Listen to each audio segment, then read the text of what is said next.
अस्सलामुअलैकुम friends, welcome to my academy. तो friends, आज हम जावा स्क्रिप्ट के कंप्लीट कोर्स की सीरीज़ में एक और वीडियो के साथ आपकी खिदमत में हाजिर हुए हैं। आज की वीडियो में हम जावा स्क्रिप्ट के अंदर ब्रेक एंड कंटिन्यू स्टेटमेंट देखने वाले हैं। हमने अपनी प्रीवियस वीडियोस के अंदर जावा स्क्रिप्ट के अंदर लूप्स का कॉन्सेप्ट देखा था और हमने उनकी तमाम टाइप्स देख ली थी। तो आइए बगैर टाइम वेस्ट किए हुए आज की वीडियो को स्टार्ट करते हैं। वीडियो स्टार्ट करने से पहले अगर आपने अभी तक इस चैनल को सब्सक्राइब नहीं किया हुआ तो काइंडली इस चैनल को सब्सक्राइब कर लीजिए और वीडियो को लाइक करना मत भूलिएगा। तो फ्रेंड्स, आइए आज की वीडियो शुरू करते हैं। तो फ्रेंड्स, हम आ चुके हैं अपने VS कोड में और हमने यहाँ पर पहले से ही tutorial-23.js के नेम से एक न्यू फाइल क्रिएट कर ली है। अब हम यहाँ पर सबसे पहले इस फाइल को लिंक करेंगे हमारे index.html के साथ। और अब हम यहाँ पर क्या करेंगे, अब हम यहाँ पर सबसे पहले टाइप कर देते हैं यहाँ पर ब्रेक एंड कंटिन्यू स्टेटमेंट। हम यहाँ पर सिंपल टाइप कर देते हैं break and continue statement in JavaScript. ठीक है, हमारे पास यहाँ पर ये मैसेज डिस्प्ले होगा जब हम अपने सर्वर को ऑन करेंगे। तो हम एक काम करते हैं, अपने सर्वर को ऑन कर लेते हैं। तो हम यहाँ पर सबसे पहले तो गो लाइव के बटन के ऊपर क्लिक किया। तो जैसे हमने यहाँ पर गो लाइव के बटन के ऊपर क्लिक किया तो हमारे पास display break and continue statement in JavaScript. तो आइए अब हम यहाँ पर सबसे पहले चलेंगे अपने कंसोल के ऊपर। तो हम आ चुके हैं अपने कंसोल के ऊपर। तो आइए अब हम यहाँ पर सबसे पहले ब्रेक एंड कंटिन्यू स्टेटमेंट देखने के लिए सबसे पहले तो हम यहाँ पर कोई भी एक लूप का यूज़ कर लेते हैं। फॉर एग्जाम्पल हम यहाँ पर फॉर लूप का यूज़ कर लेते हैं। हम यहाँ पर कर देते हैं for let i equals to 1। हम यहाँ पर i को इनिशियलाइज कर देते हैं 1 से। उसके बाद अब हम यहाँ पर कह देते हैं i less than equals to हो 10 के। और उसके बाद आपने i के अंदर एक का इंक्रीमेंट करते जाना है। ठीक हो गया। अब इससे क्या होगा, इससे हमारा जो लूप है ये 10 टाइम्स चलेगा। अब हम यहाँ पर एक काम करते हैं, कंसोल डॉट लॉग कर देते हैं सिंपल i को। तो इससे क्या होगा कि हमारे पास यहाँ पर जो लूप की आइट्रेशन होगी वो हमें मालूम हो जाएगी। तो आइए चलते हैं अब हम अपने ब्राउजर के अंदर। तो जैसे ब्राउजर के अंदर आए तो आप यहाँ पर देख सकते हैं कि हमारा लूप 10 टाइम्स चल रहा है। तो इसी वजह से हमारे पास यहाँ पर जो i के अंदर हम बेसिकली इंक्रीमेंट कर देते हैं। तो इसी वजह से हमारे पास i के अंदर जब इंक्रीमेंट किया तो हमारे पास यहाँ पर ये टोटल 10 टाइम प्रिंट हो रहा है, क्योंकि हमारे पास यहाँ पर इससे हमें ये मालूम हुआ कि यार हमारा लूप 10 टाइम चल रहा है। अब हम यहाँ पर क्या करेंगे, अब हम यहाँ पर सबसे पहले देख लेते हैं ब्रेक के स्टेटमेंट को। फॉर एग्जाम्पल आप यहाँ पर देख सकते हैं कि मेरा लूप यहाँ पर 10 टाइम्स चल रहा है। अब मैं यहाँ पर कहता हूँ कि यार जब मेरा लूप 5 टाइम चले या फॉर एग्जाम्पल कोई ऐसा सिनेरियो आ जाता है उसके अंदर मैं कह देता हूँ कि यार मेरा लूप इस कंडीशन के ऊपर ब्रेक हो जाए, तो हम किस तरीके से अपने लूप की आइट्रेशन को ब्रेक कर सकते हैं। उसके लिए हम यहाँ पर बेसिकली यूज़ करेंगे ब्रेक स्टेटमेंट का। फॉर एग्जाम्पल मैं इसे कंडीशन बता दें तो क्या इफ़ i इक्वल टू हो 5 के, इसका मतलब ये है कि हमारे पास अगर i के अंदर वैल्यू हो जाए 5। आप यहाँ पर देख सकते हैं कि हमारे पास यहाँ पर i के अंदर वैल्यू 5 का हो रही है यहाँ पर। इसका मतलब ये है कि हमारे पास यहाँ पर हम अपने इस लूप को यहाँ पर ब्रेक करना चाहते हैं।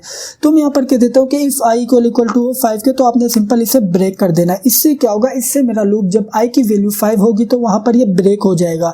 तो अगर हम पेज में चले तो आप यहाँ पर देख सकते हैं कि हमारा लूप 4 टाइम चल रहा है, क्योंकि हमारे पास यहाँ पर जैसे ही i की वैल्यू 5 हुई तो हमारे पास यहाँ पर ये लूप ब्रेक हो चुका है। तो फ्रेंड्स, इस तरीके से अगर आपका लूप कोई चलता जा रहा है और आप किसी स्पेसिफिक कंडीशन के ऊपर उस अपने लूप को ब्रेक करना चाहते हैं तो आप ब्रेक की स्टेटमेंट यूज कर सकते हैं।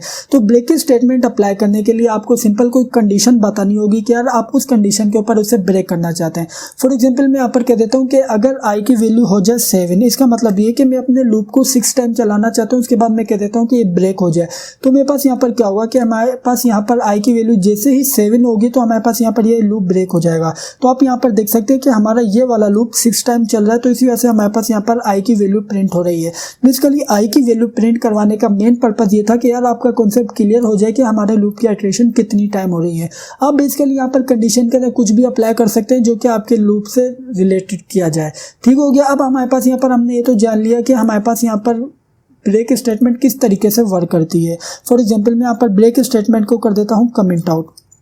अब मैं यहाँ पर सेव करता हूँ। सेव करने के बाद चलता हूँ पेज में। तो जैसे ही पेज में है तो आप यहाँ पर देख सकते हैं कि हमारा लूप यहाँ पर 10 टाइम्स चल रहा है। तो फ्रेंड फॉर एग्जांपल मेरे पास कुछ ऐसा सिनेरियो आ जाता है जिसके अंदर कह देते हैं कि यार अगर आपका लूप जब आइट्रेशन 7th टाइम हो रही हो तो आपने 7th जो टाइम आइट्रेशन है उसे स्किप कर देना है और आगे आपने चलते जाना है। तो उसके लिए आप किस तरीके से करेंगे। फॉर एग्जाम्पल हमारे पास यहाँ पर i की वैल्यू क्या है 7। अब मैं यहाँ पर कह देता हूँ कि i इक्वल टू हो 7 के, तो आपने सिंपल उसे कंटिन्यू कर देना है। इसका मतलब ये कि जो 7th आइट्रेशन होगी वो हमारे पास यहाँ पर स्किप हो जाएगी। तो मैं यहाँ पर सिंपल टाइप कर देता हूँ आई, जैसे ही आई इक्वल टू हो 7 तो आपने इस आइट्रेशन को स्किप कर देना है। तो बेसिकली स्किप करने के लिए मैंने क्या किया, मैंने सिंपल कंटिन्यू की स्टेटमेंट यूज़ की है। तो आप यहाँ पर देख सकते हैं कि हमारे पास यहाँ पर फर्स्ट आइट्रेशन चल रही है, तो 1 से 2 3 4 5 6। अगर आप यहाँ पर नोट करें तो हमारे पास यहाँ पर 7th आइट्रेशन नहीं चल रही है, हमारे पास डायरेक्ट आ रहा है 8, 6 के बाद क्या रहा है 8, फिर 9, फिर 10। इस तरीके से हमारे पास यहाँ पर बेसिकली ये वर्क कर रहा है। तो फ्रेंड्स मैं आपको सबसे पहले कंटिन्यू स्टेटमेंट का अगर समरी बताता चलूं कि बेसिकली कंटिन्यू स्टेटमेंट में क्या होता है कि अगर आप चाहते हैं कि फॉर एग्जांपल आपके लूप की कोई स्पेसिफिक आइट्रेशन स्किप हो जाए और वो आगे लूप मूव कर जाए, तो इसके लिए आप यूज करेंगे कंटिन्यू स्टेटमेंट। अब हम बात कर लेते हैं ब्रेक स्टेटमेंट। ब्रेक स्टेटमेंट में बेसिकली हम क्या करते थे, क्या हम बताते थे कि किसी स्पेसिफिक कंडीशन के ऊपर हमारा लूप ब्रेक हो जाए, जबकि कंटिन्यू स्टेटमेंट में हम क्या करते हैं, सिर्फ एक स्पेसिफिक आइट्रेशन को स्किप करते हैं, जिससे क्या होता है, जिससे हमारे लूप की कोई स्पेसिफिक आइट्रेशन स्किप हो जाती है। तो बेसिकली ये हमारे पास डिफरेंस है ब्रेक एंड कंटिन्यू स्टेटमेंट के दरमियान। तो फ्रेंड्स ये थी हमारी आज की वीडियो में। उम्मीद करता हूँ कि आपको आज की वीडियो अच्छी लगी होगी और ब्रेक एंड कंटिन्यू स्टेटमेंट का कॉन्सेप्ट क्लियर हुआ होगा। अगर वीडियो अच्छी लगी तो वीडियो को लाइक लाजमी कीजिएगा और अगर आपने अभी तक चैनल को सब्सक्राइब नहीं किया हुआ तो सबसे पहले चैनल को सब्सक्राइब कर लीजिए और बेल का आइकन पर लाजमी क्लिक कीजिएगा। Thank you for watching this video friends, bye bye.